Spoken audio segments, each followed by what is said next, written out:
about gesture drawing. Gesture drawing is just laying out the idea of a person in motion really quickly. Okay, so if I'm thinking about somebody that's running, okay, I'm going to start by just kind of quickly kind of scribbling almost their head. And you'll notice that I'm not picking up my crayon. Okay, I'm kind of doing this loopy motion with my crayon. And I'm just thinking about the different ways that his body is going to be moving. Again, I'm not taking my crayon off of the paper. I'm just kind of quickly laying it out there. And sometimes I do kind of these little curvy motions. That's called scumbling. Okay, I can do that to kind of make him. I can also just kind of go back and forth over it a little bit to kind of get the general idea of what he's doing. Okay, you notice that I don't have any details. I don't have his face or his hair, anything like that. It's just kind of the basic shapes and lines of his body. That's what a gesture drawing is. So if I'm really trying to draw somebody that's in motion, I'm going to be thinking about how does their body bend and what direction are things moving in that I can quickly kind of lay out in this scribbly format. I bet you're going to be able to tell what this guy is doing just by the motions that I'm making with my crayon. Can you tell what he's doing?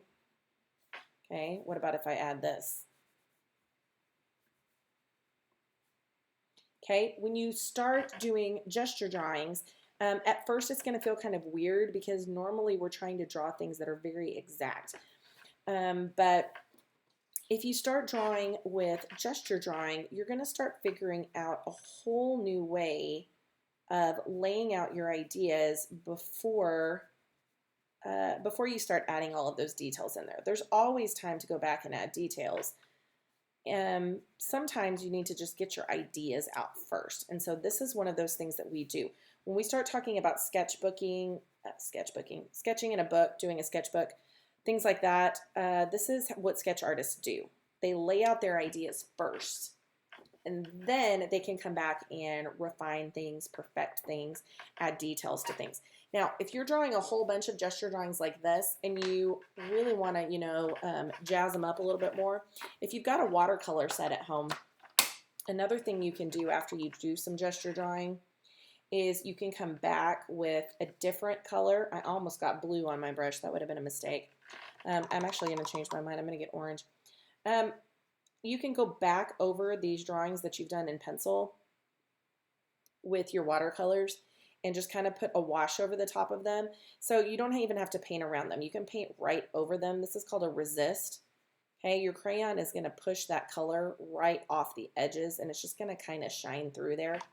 So if you do a whole bunch of these gesture drawings, one thing to kind of make it feel a little bit more like a finished piece of art is to go over it with a color like this. And it's just called a color wash. It's just using my watercolor paints to kind of go over and give them like a little box that they're doing their handstands in. And you can try doing that with different colors. I do like doing kind of opposite colors. If you think about the color wheel, doing opposite colors if I'm going to do a color wash over them, just to make sure that it really pops out and you can see them really good. But that's gesture drawing, guys. Give it a try.